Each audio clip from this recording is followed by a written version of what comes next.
आप सभी को मेरा सादर प्रणाम। हरियाली अमावस का हिंदू धर्म में विशेष महत्व बताया गया है। श्रावण मास की अमावस्या तिथि को हरियाली अमावस्या कहा जाता है, जो श्रावण शिवरात्रि के अगले दिन आती है। इस दिन पितरों की पूजा और नवग्रह शांति के लिए बहुत महत्वपूर्ण दिन है।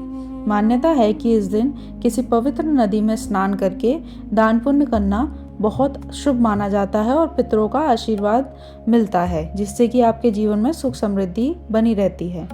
इस बार हरियाली अमावस्या का उत्तम संयोग बन रहा है। इस बार हरियाली अमावस्या 12 अगस्त यानी कि बुधवार को मनाई जाएगी। हरियाली अमावस के दिन पुष्प नक्षत्र का संयोग भी बन रहा है और साथ ही इस दिन चंद्रमा अपनी स्वयं राशि यानी कि कर्क राशि में ही रहेंगे। इसके चलते गौरी योग का निर्माण होगा। हाथी पर चढ़ा चंद्र यानी गज केसरी योग का शुभ संयोग बन रहा है।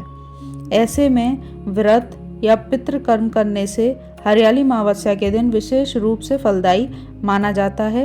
इस तिथि में फल देने वाले वृक्ष लगाने का भी उत्तम फल माना जाता है।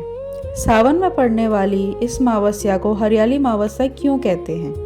ऐसा इसलिए कहते हैं क्योंकि इस दिन चारों तरफ हरियाली रहती है। बारिश के मौसम में पेड़ पौधों में एक अलग सी चमक दिखाई देती है और ये मौसम भी बहुत अच्छा लगता है। इसी वातावरण के चलते सावन अमावस्या को हरियाली अमावस्या कहा जाता है। इस दिन आपको स्नान करके पितृकर्म करना है, महादेव पर जल चढ़ाना है, हर हर महादेव का नाम जप करना है। आप दान भी कर सकते हैं। इससे आपके सभी पापों का नाश होगा और भगवान शिव की और आपके पितरों की कृपा आप पे बनी रहेगी। अब हम सुनते हैं हरियाली अमावस्या की कथा। एक नगर में एक राजा रहता था। राजा की बहू ने एक दिन मिठाई चोरी करके खा ली और उसका नाम चूहे पर लगा दिया।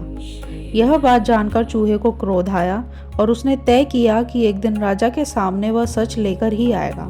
फिर एक दिन राजा के यहाँ कुछ अतिथि पधारे और राजा के ही अतिथि कक्ष में सोए। चूहे ने रानी के वस्त्र लेकर अतिथि के पास रख दिए।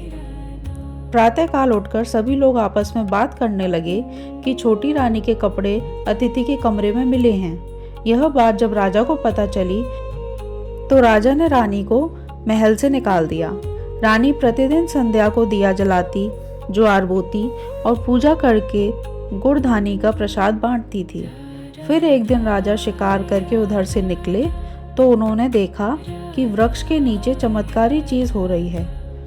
उन्होंने जब अपनी झाड़ से ऊपर जाके देखा तो दिए आपस में बात कर रहे थे कि आज किसने क्या खाया, कौन क्या कर रहा है। उसमें से एक दिया बोला, मैं राजा के घर का हूँ। उस राजा की एक बहू थी। उसने एक बार मिठाई चोरी करके खा ली और चूहे का नाम ले लिया। जब चूहे को क्रोध आया तो रानी के कपड़े अतिथि के कमरों में जाके रख दिए और राजा ने रानी को महल से निकाल दिया। वो रोज मेरी पूजा करती थी, भोग लगाती थी।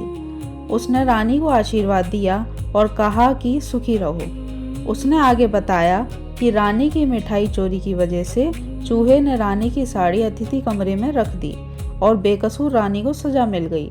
फिर सब लोग पेड़ पर से उतरकर घर गए और कहा कि रानी का कोई दोष नहीं था।